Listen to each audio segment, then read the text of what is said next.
Magandang buhay! Sa araw na ito ay gagawa na namin ang kulungan yung aming kambing na malapit ng manganak.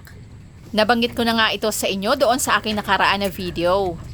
Itong aming gagawin ay mostly made from recycled materials. Sinimulan nga muna namin sa paglilinis dito sa pagpupwestuhan ng aming kulungan.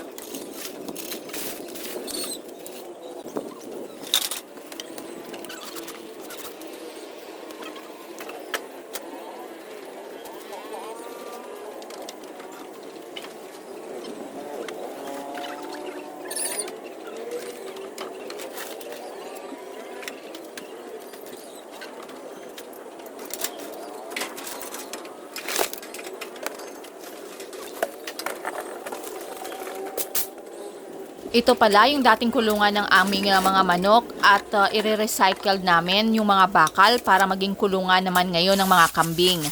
Sa pagpa-farming ay kailangan matutunan nating maging creative at innovative. Ito nga ang nagpapatagal dito at matrabaho yung pagbabaklas ng mga bakal. May kasabihan nga na mas maganda pang gumawa ng bago kaysa mag-repair.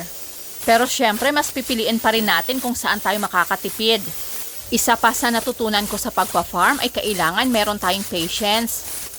Sa farming ay hindi pwede ang mainipin at hindi matyaga. Importante din ang solid support ng family. One step at a time lang, hindi rin naman talaga natin kailangang magmadali para hindi rin tayo ma-stress.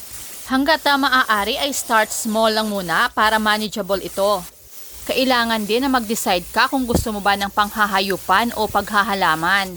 Para naman sa akin, kung malawak ang inyong farm ay mas maganda kung integrated.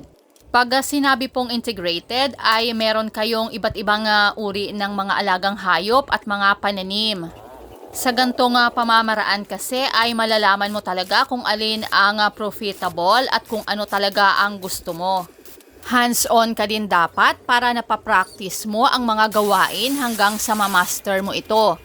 Para sa akin, management is the key talaga, mapa-farming man yan o sa kahit anong business na gusto mong simulan. Sa pag-manage, kailangan ay ini-equip mo ang iyong sarili ng mga kaalaman. Mabalik po muna tayo dito sa aming ginagawang kulungan. Ito na mga bakal na paglalatagan namin ng plastic matting ay dating gate. Ito yung sinasabi ko sa inyo kanina ng pagiging creative. Yung mga bagay na pwede na nating itapon ay nagagawan pa natin ng paraan para maging kapaki-pakinabang. Ang pagiging innovative naman ay ang pag-iisip para patuloy na ma-improve at mapaganda pa ang ating mga ginagawa. At syempre, masasabi ko rin na solid ang support ng family dahil kung ako lang mag-isa ay hindi ko magagawa ang mga ito. At dito na nga natin masusubukan kung mag-fit ba itong 8 na plastic matting. Hanggang dito na lang po muna, bukas na namin ipagpapatuloy ito, lalagyan ng harang, paikot, ganun din ng bubong. At pag maisisingit pa ay pipinturahan na din. Maraming salamat po, pakiclick ang subscribe button, ganun din po ang notification bell para updated kayo sa aking mga susunod pang mga videos. Keep safe and God bless!